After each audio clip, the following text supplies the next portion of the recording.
सो research design, अब इसका मतलब क्या हो गया? रिसर्च डिज़ाइन अगर मैं आपको सिंपल वे में डेफिनेशन दिखाऊं, it is a blue print. Research design is a blue print of collection, measurement and analysis of data. आप जो भी रिसर्च कर रहे हैं उसमें रिसर्च प्रॉब्लम क्या होगी, डेटा आप कहाँ कहाँ से वो करेंगे इकट्ठा, कैसे उसको मेजर करेंगे, जो आपने स्केल्स पढ़े थे, how you will quantify them, है ना, how you will measure them, and how you will analyse the data, which test will you apply on them. ये सब कुछ आपका रिसर्च डिज़ाइन में होगा।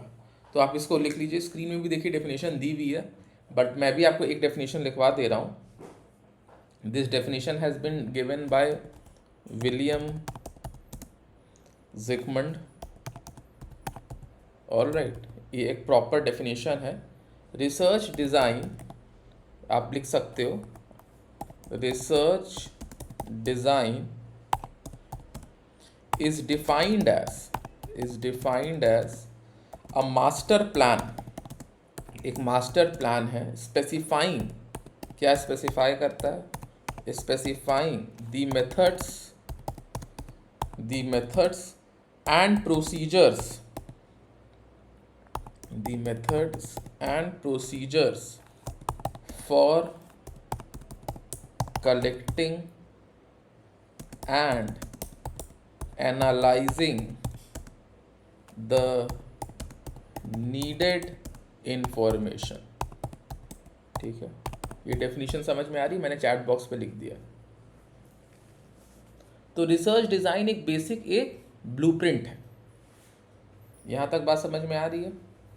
तो ये आपको कैसे क्या चीज़ पे हेल्प करेगा? It will help you to decide upon issues like what, when, where, how much.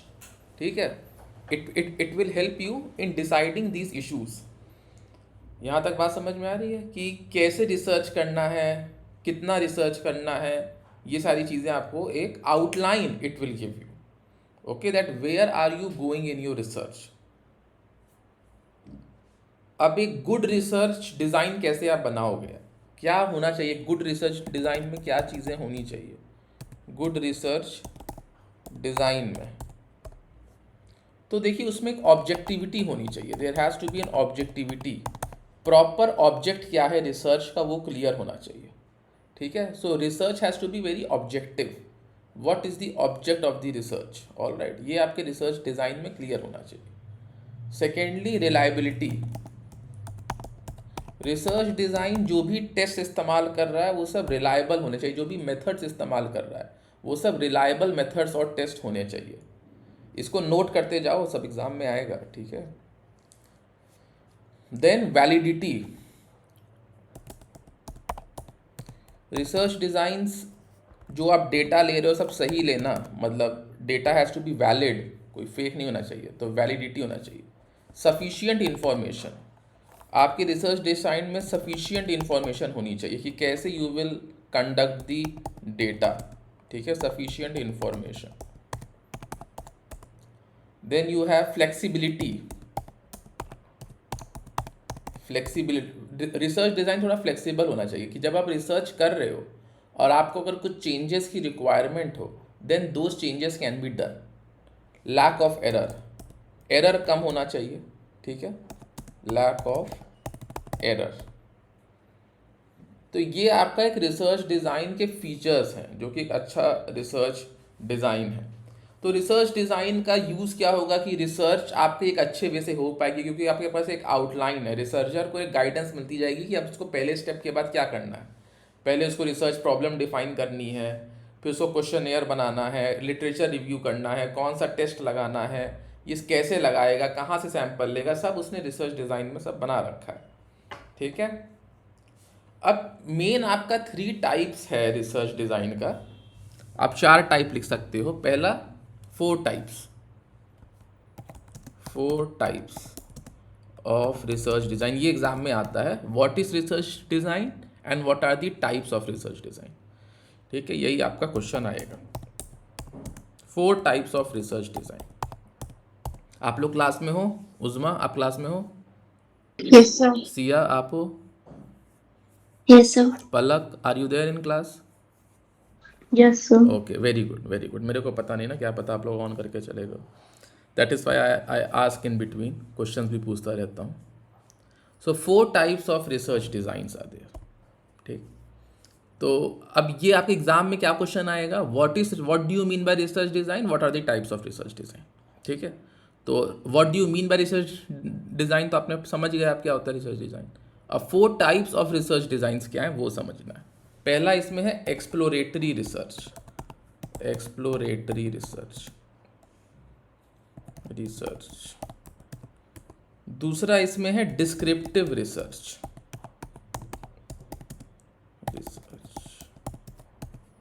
Then you have experimental research, experimental research. Then you have modelling. ठीक है, ये 4 टाइप्स ऑफ रिसर्च डिज़ाइन हो गए। Now we will study one by one. पहले हम लोग पढ़ते हैं भाई एक्सप्लोरेटरी रिसर्च क्या होता है। ठीक है, तो एक्सप्लोरेटरी रिसर्च में देखो, आप एक्सप्लोरेटरी रिसर्च कब कंडक्ट करते हो, आप exploratory research, wait a second, so आप एक्सप्लोरेटरी रिसर्च कब कंडक्ट करते हो। ठीक है, एक्सप्लोरेटरी रिसर्च आप तब कंडक्ट करते हो जब आपका रिसर्च प्रॉब्लम जो है उसमें बहुत स्टडीज़ नहीं हुई है, कोई पास स्टडी आपकी डेवलप ही नहीं है।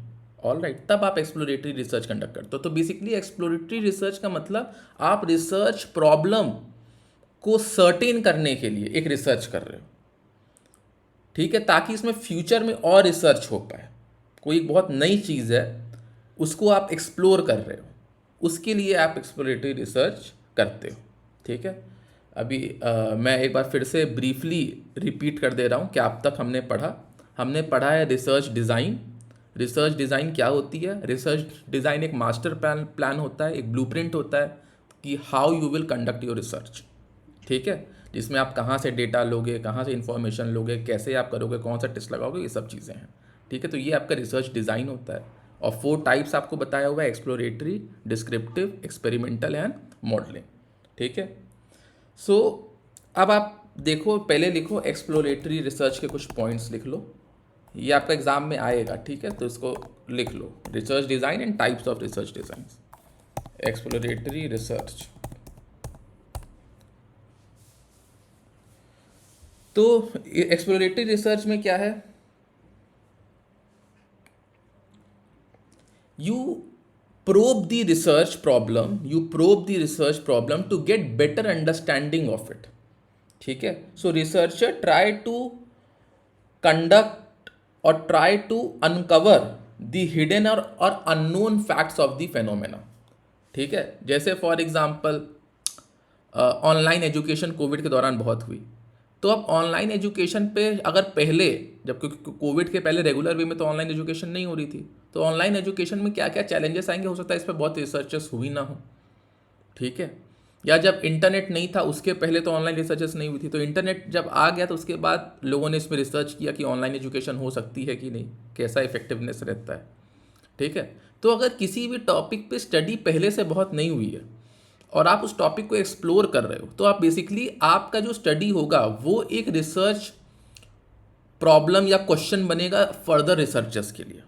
ठीक है, तो एक्सप्लोरेटरी रिसर्च में क्या होता है, रिसर्चर, लिख लो, researcher tries to uncover hidden hidden और unknown facts and phenomenon.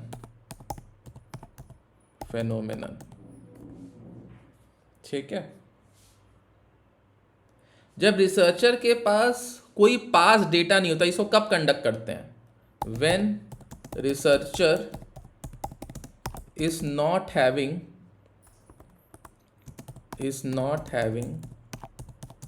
Pass data और very few studies has been done, और very few studies are there for reference, are there for reference. यहाँ तक बात समझ में आ रही है। यस और नो? Yes sir. तो एक्सप्लोरेटरी स्टडी क्या हेल्प करती है? In developing the clarity of concepts and formulate hypothesis and improve research design. ठीक है, ये तब रिसर्चर कंडक्ट करता है जब रिसर्चर को खुद उस टॉपिक पे क्लियर आइडिया ना हो।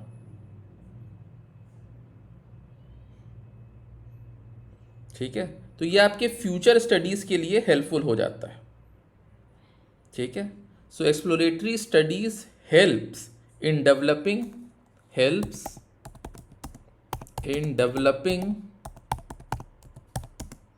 Clarity of concepts, develop definitions, किसी चीज़ का आपको डेफिनीशन डेवलप करना हो, डेवलप डेफिनीशंस एंड आइडेंटिफाई और फॉर्मुलेट हाइपोथेसिस, फॉर्मुलेट हाइपोथेसिस।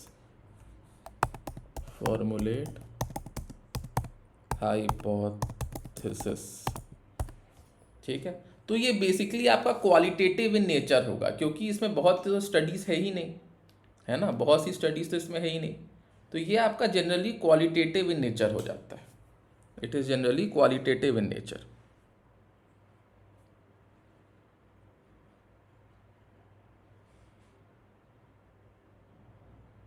ठीक है, लिख लो, क्वालिटेटिव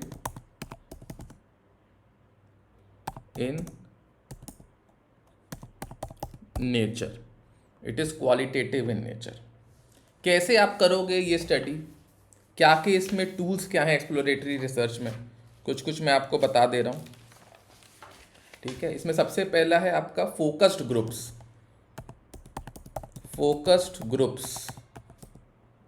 ठीक है, तो आपका एक्सप्लोरेटरी स्टडी करने का तरीका क्या होगा, रिसर्च डिज़ाइन क्या बताएगा, एक्सप्लोरेटरी स्टडी रिसर्च डिज़ाइन में क्या तरीके होंगे। फोकस्ड ग्रुप्स, आप अपने रिस्पोंडेंट्स का ग्रुप बनाओगे, आप मॉडरेटर बनोगे, एक वेल ट्रेंड रिसर्चर, आप उनसे स्टडी से रिलेटेड क्वेश्चन पूछोगे, डिस्कशन करोगे, उनका ओपिनियन जानोगे।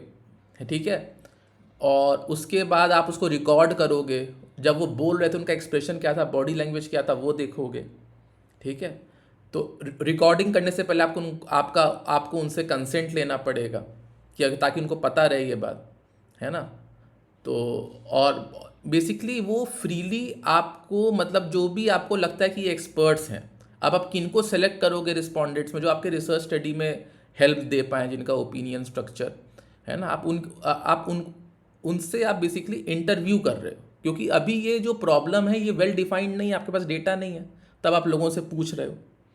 ठीक है, लेट्स से ऑनलाइन एजुकेशन के लिए तो आपने कुछ प्रोफेसर्स को लिया कि यूनिवर्सिटी में ऑनलाइन एजुकेशन होनी चाहिए कि नहीं, उस पर आप ओपिनियन पूछ रहे हो। ठीक है, तो आप फोकस्ड ग्रुप डिस्कशंस इसको आप कहते हो करवाना। इसमें आप रिस्पोंडेंट्स को बैठाते हो और there is a moderator who will record it. ठीक है, तो बेसिकली ये है आपका फोकस्ड ग्रुप। और एक्सप्लोरेटरी रिसर्च का मेन पर्पस क्या हो गया, आपने जो पढ़ा, anyone who can tell exploratory research का आपको क्या लगता है इतना पढ़ने के बाद कि उसका ऑब्जेक्टिव क्या है? एनीवन? जो भी मैंने एक्सप्लोरेटरी रिसर्च के लिए बताया, the class has to be interactive, right? Finding something new. Okay, anyone else?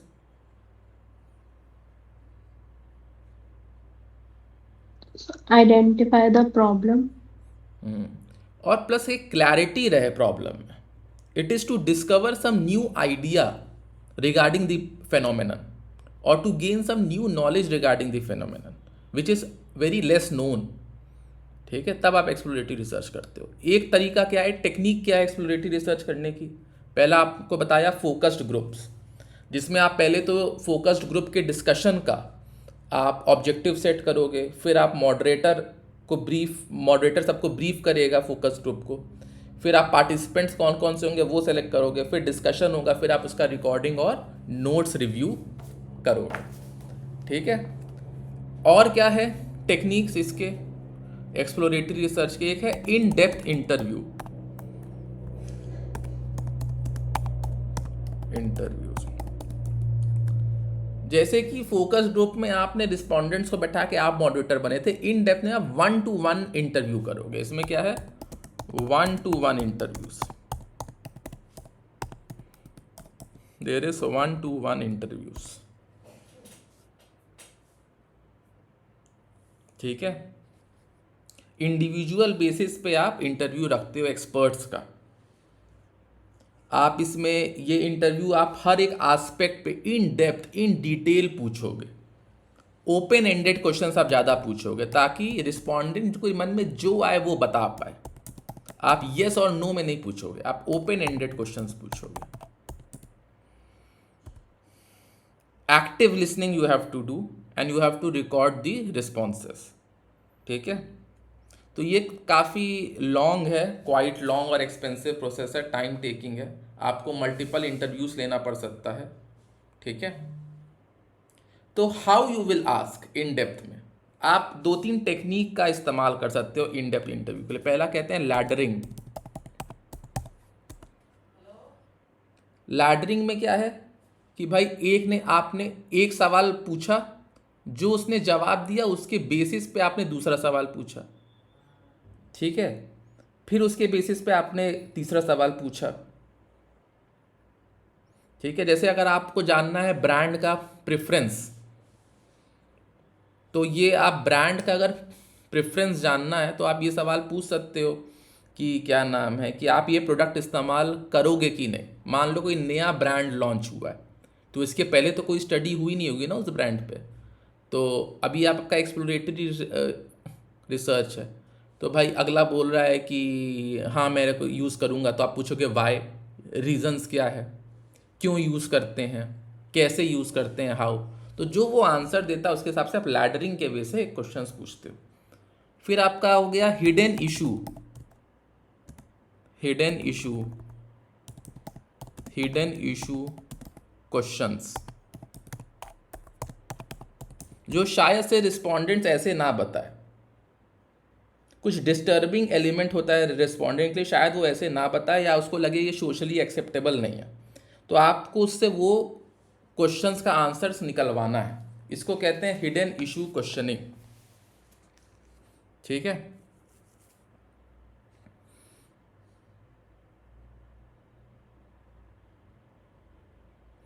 ठीक है। अब जैसे कि आप को लेट्स से आपको जैसे पूछोगे कि what is the idea of perfect life, आपको ये जानना है कि भाई एक कंज्यूमर सोशल सेटिंग में कब एम्बैरेस होता है, तो आपको उसको थोड़ा बताना पड़ेगा। वो हो सकता है कोई आंसर ना दे, तो आप थोड़ा सा अगर कि भाई अगर हम माउथ वॉश यूज़ करते हैं या माउथ के ऑर्डर से भी एम्बैरेसमेंट होती है सोशल सेटिंग्स में, तो जो टूथपेस्ट कंपनीज़ हैं या माउथ वॉश कंपनीज़ हैं वो ये समझेंगी कि चलो इसको हम बिज़नेस से जोड़ते हैं कि आपने हमारा टूथपेस्ट यूज़ किया तो आपका वो बिज़नेस डील हो जाएगा, है ना। क्यों? क्योंकि लोगों को लगता है ऐसा, उनको रिसर्च से पता चला है कि बिज़नेस डील में ये सब चीज़ें लोग नोटिस करते हैं। ठीक है, तो उन्होंने इसको ऐड के लिए इस्तेमाल कर लिया, है ना। तो हिडन इशू क्वेश्चंस, ठीक है, जैसे अगर कोई बहुत इंटरव्यूज लेता है तो वो उससे पूछ सकता है ना कि भाई क्या चीज़ें आप देखते हो क्या नहीं देखते हो सकता है वो ओपनली ना बताए, थोड़ा सा आप इन डेप्थ इंटरव्यू करोगे तब वो बता देगा, राइट।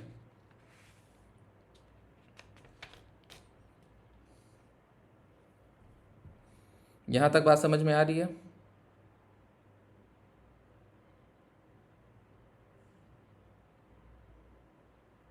Yes, sir. फिर आपका है प्रोजेक्टिव टेक्निक्स। पहला आपका हो गया फोकस ग्रुप, फिर इन डेप्थ इंटरव्यूज, फिर प्रोजेक्टिव टेक्निक्स। ये सब हम एक्सप्लोरेटरी रिसर्च में ही पढ़ रहे हैं। इसमें क्या है ना, हम इनडायरेक्टली रिस्पोंडेंट से उसका थॉट्स एंड आइडियाज जान रहे हैं bye talking about other people, object and situations.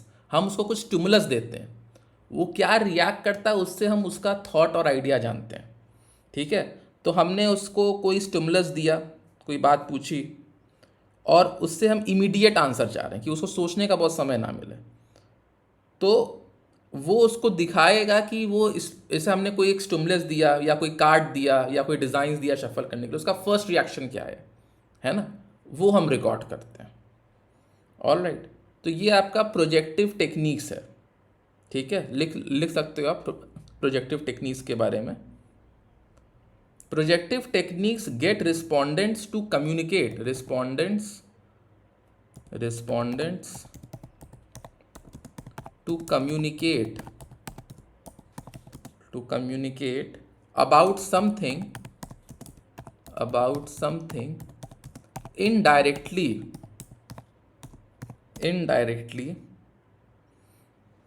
by projecting their thoughts and idea, by projecting their thoughts and ideas, and by talking about other people and situation, and by talking about other people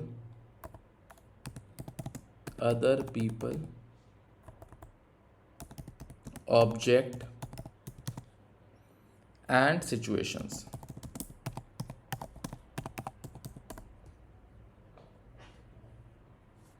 तो आपने respondent को एक stimuli दी और उसका first reaction क्या हुआ, that you have to note.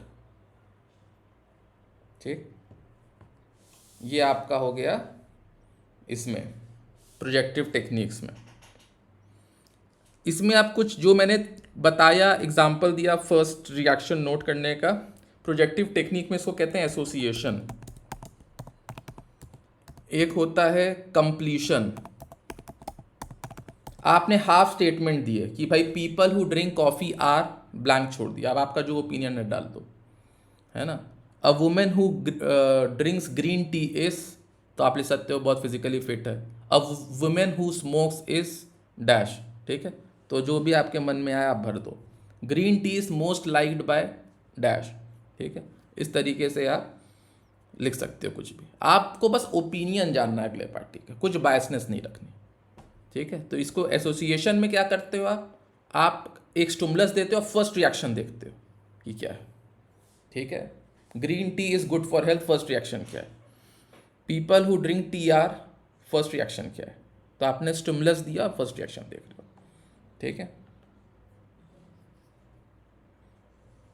फिर आता है कंस्ट्रक्शन। आपने स्टिमुलस दिया और अगले को बोला आप रोल प्ले करो या कोई स्टोरी बनाओ या कोई कोलाज बनाओ, आप उनसे एक्टिविटी करा रहे हो स्टिमुलस पे। तो अब वो फिर आप उससे समझ रहे हो कि क्या वो बंदा एक्चुअली उसके बारे में सोच रहा है। ठीक है, यहाँ तक बात समझ में आई। फिर आप सेकेंडरी डेटा का भी इस्तेमाल कर सकते हो। अगर किसी और ने कोई स्टडी करी है, थोड़ी बहुत अगर स्टडी हुई है, तो जो भी सेकेंडरी डेटा अवेलेबल है उसको भी आप यूज़ कर सकते हो एक्सप्लोरेटरी रिसर्च में। तो एक्सप्लोरेटरी रिसर्च क्या होता है, यहाँ तक बात समझ में आई। और क्या क्या टेक्निक्स हम यूज़ कर सकते हैं एक्सप्लोरेटरी रिसर्च के लिए, बात समझ में आई। फोकस ग्रुप का इस्तेमाल कर सकते हैं, प्रोजेक्टिव टेक्निक्स का इस्तेमाल कर सकते हैं, इन डेप्थ इंटरव्यूज़ का इस्तेमाल कर सकते हैं। यहाँ तक बात समझ में आ रही है कि नहीं? Yes, sir. बाकी लोग क्लास में हैं? Yes, sir. देखो एक्सप्लोरेटरी रिसर्च आपको स्क्रीन में दिख रहा होगा, नोट करना है तो कर लो।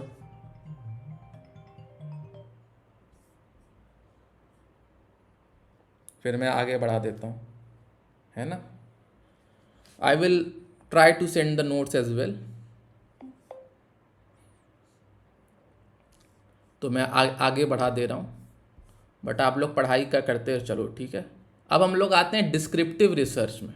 अब देखो, एक बार एक्सप्लोरेटरी रिसर्च से आपको प्रॉब्लम समझ में आ गई, फेनोमेना समझ में आ गया, न्यू नॉलेज समझ में आ गया कि भाई ऑनलाइन से भी आप, इंटरनेट से भी एजुकेशन कर सकते हो। फिर आप इस पर डिस्क्रिप्टिव रिसर्च कर सकते हो। डिस्क्रिप्टिव रिसर्च का मतलब क्या हो गया कि वो फेनोमेना क्या है उस पर आप और डिटेल जान सकते हो। How this phenomena is happening, what it is, ये आपका सिस्टमेटिकली या फेनोमेना को डिस्क्राइब करता है डिस्क्रिप्टिव रिसर्च। लिखो आप डिस्क्रिप्टिव रिसर्च। एक्सप्लोरेटरी रिसर्च हो गया, अब descriptive research. It aims to obtain information to systematically describe a phenomenon, situation और पॉपुलेशन। ठीक है। इसका एम क्या है? Aims to obtain information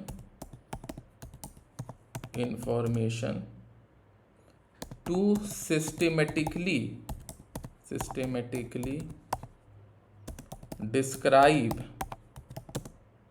a phenomenon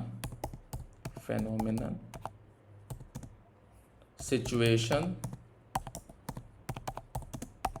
और population।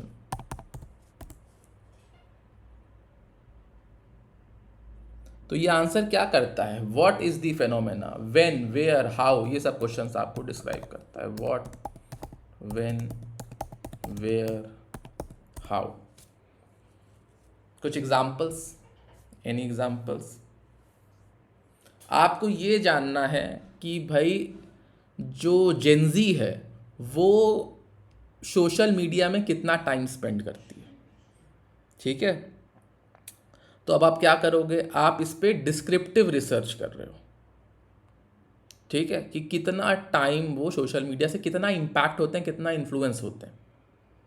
तो आप उनसे पूछो। अब आपका क्वेश्चन यार उनसे जब आप इंटरव्यू करोगे कि आप पूछोगे कि भाई उनको ये जो सोर्स मिली कहाँ से मिली, क्या उनको कोई ऑथेंटिक न्यूज़पेपर से मिली, या इससे मिली, या कोई सर्वे से मिली? वो कहेंगे सोशल मीडिया से मिली, है ना। तो इससे आपको समझ में आ जाएगा कि इनका रिलायबल जो डेटा है, सोर्स डेटा है, वो इनका सोशल मीडिया है। फिर आप कर सकते हो कि OTT प्लेटफॉर्म्स पे कितना जेनजीज टाइम देते हैं। तो इससे आप ये समझ सकते हो कि ट्रेडिशनल टीवी पे टाइम अब कम हो गया है। तो ऐड वाली कंपनी जो है वो टीवी पे फिर ऐड नहीं देंगी, फिर वो OTT प्लेटफॉर्म्स पे ऐड देंगी। भाई कम एडवर्टीजमेंट आप कहाँ देते हो? जहाँ पे आपका कस्टमर हो। अब जब कस्टमर आपका अगर फेसबुक, इंस्टाग्राम या OTT पर है, नेटफ्लिक्स वगैरह पे, तो फिर आप ऐड वहाँ दोगे ना। फिर आप टीवी में नहीं ऐड दोगे। सोनी, स्टार प्लस, ये सब आता है। आप वैसे सोनी टीवी, स्टार प्लस कोई देखता है आप लोग में से? एनीवन? No, sir. देखते हो No, आप sir. लोग सोनी टीवी, स्टार प्लस देखते हो, या OTT प्लेटफॉर्म ज़्यादा देखते हो? सर ओटीटी देखो, ओटीटी कौन देखेगा? लेकिन अभी भी पेरेंट्स लोग शायद देखते होंगे सीरियल्स जो आते होंगे ना, डेली सोप्स। अब आपको ये लगेगा कि कंपनी को ये लग रहा है कि जो जेनजी है वो वेब सीरीज़ ज़्यादा देख रहा है, वो ट्रेडिशनल सीरियल्स कम देख रहा है ना, डेली सोप्स कम देख रहा है, तो वो उस टाइप के ऐड देंगे ही नहीं वहाँ, है ना। तो ये सब रिसर्चेस डिस्क्रिप्टिव रिसर्च है। वो जानना चाह रहे हैं, वो ये जानना अगर चाहें कि जो कस्टमर है वो अपना डेली राशन कहाँ से खरीद रहा है। कोई सुपरमार्केट जाता है, बिग बाज़ार टाइप जाता है, कोई मार्ट जाता है, या लोकल वो किराना शॉप से खरीद रहा है ना। इस पे कोई रिसर्च करना तो डिस्क्रिप्टिव रिसर्च, है ना। आपको what, when, what is happening, what is the situation, इसके बारे में अगर स्टडी करनी है। यहाँ तक बात समझ में आ रही है? तो ये कैसे होगा? इसका टेक्निक्स क्या होगा? इसका टेक्निक्स होगा सर्वेस, सबसे इम्पोर्टेंट, सर्वेस एंड ऑब्जर्वेशंस, ठीक।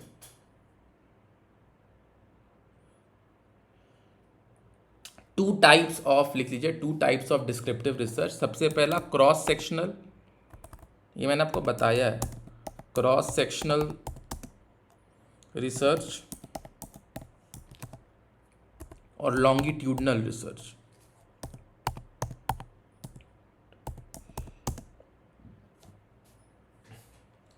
Longitudinal research. Anyone who can tell me the difference between the two?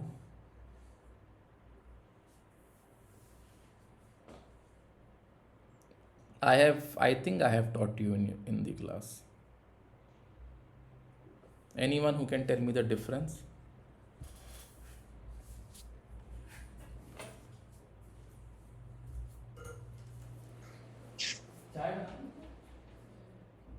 Sir difference between किस चीज का? Longitudinal and cross sectional research का।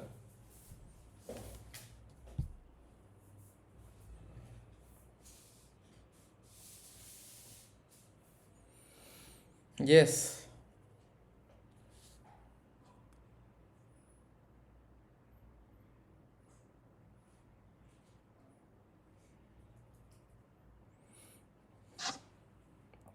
अभी दो बच्चे नहीं आए हैं ना? कौन दो बच्चे हैं? वो सोनल और एक और का क्या नाम है? अनुष्का। अनुष्का। तो ये दो बच्चे पिछले क्लास में भी नहीं आए थे। आप ही चार हर क्लास में रहते हो। सर अनुष्का का कुछ वो फोर्थ ईयर से रिलेटेड कुछ इशू है तो फिर उसका पता नहीं अभी। अच्छा, फोर्थ ईयर से ही रिलेटेड इशू है? मतलब फोर्थ ईयर में वो है भी कि नहीं? सर उसने पहले एग्जिट कर लिया था बट फिर उसने रिवोक किया था बट विंडो पे फिर वो कह रहे हैं कि अभी नाम वगैरह कुछ ऐड नहीं हुआ, अब तुम्हारा एग्जिट ही है। ओह, गॉट इट। तो मतलब एक ढंग से आप पांच ही बच्चे टोटल है, एक सोनल ही बस नहीं है।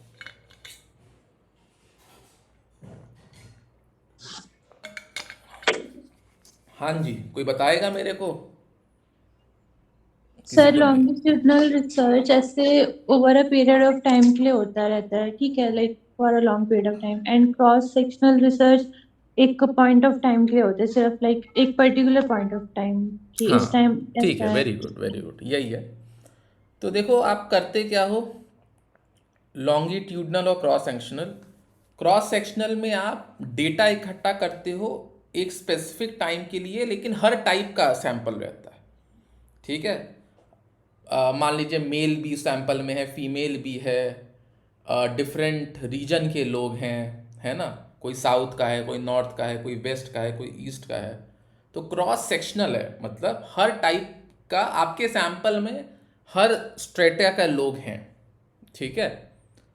और आप एक स्पेसिफिक टाइम के लिए ही स्टडी कर रहे हो। लेकिन इसमें क्या होता है ना, आपने लॉन्गिट्यूडनल में वही आपने जो भी एक सैंपल बनाया, चाहे उसमें डिफरेंट टाइप के हों या ना हो, आप उस सैंपल का एक लंबे समय तक स्टडी कर रहे हो। तो आपका डेटा बदलते चला जा रहा है ना। जब वो 15 साल के थे तो उनका डेटा अलग था, जब वो 25 साल के हुए तब उनका डेटा अलग था, जब वो 40 साल के हुए तब इनका डेटा अलग है ना। तो ये लॉन्ग रन की स्टडी होती है।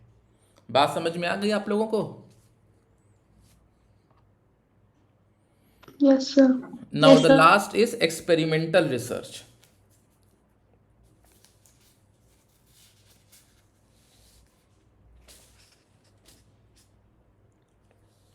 एक्सपेरिमेंटल रिसर्च, इसको पढ़ लेना, ठीक है। एक्सपेरिमेंटल रिसर्च, आप लोग बुक भी खरीद लो, एग्जाम्स में थोड़ी हेल्प हो जाएगी। एक्सपेरिमेंटल रिसर्च, देखो एक्सपेरिमेंटल रिसर्च होता है to establish cause and effect relationship.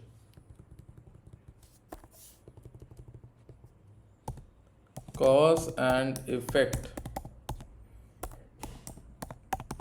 Relationship को स्टैब्लिश करने के लिए आप एक्सपेरिमेंटल रिसर्च रखते हो, ठीक है, बिटवीन द वेरिएबल्स। अब इसमें एक आपका इंडिपेंडेंट वेरिएबल होगा और एक आपका डिपेंडेंट वेरिएबल होगा।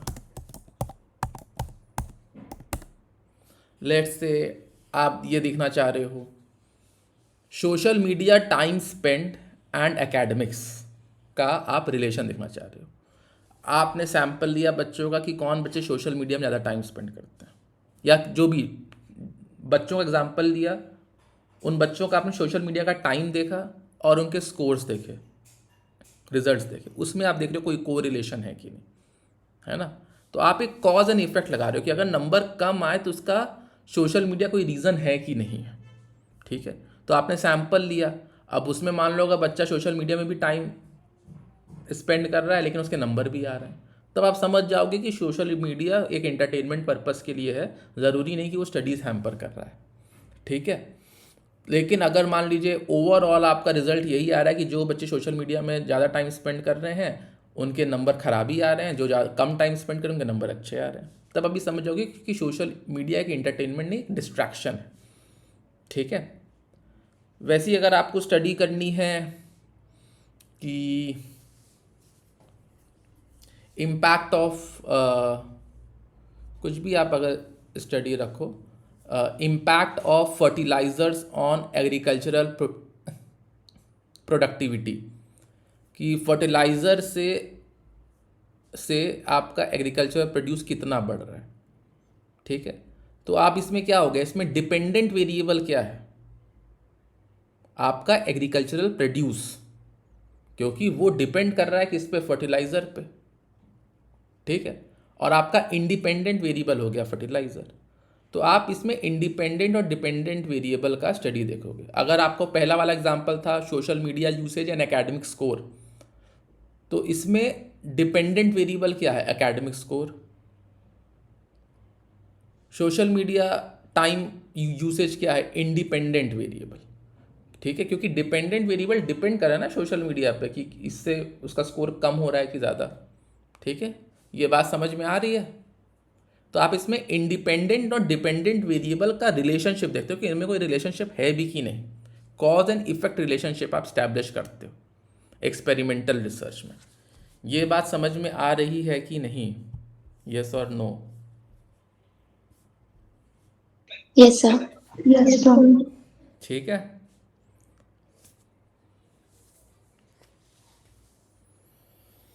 तो आप ये सब भी लिख सकते हो। तो ये आपके 3 हो गए मेन रिसर्च टाइप्स।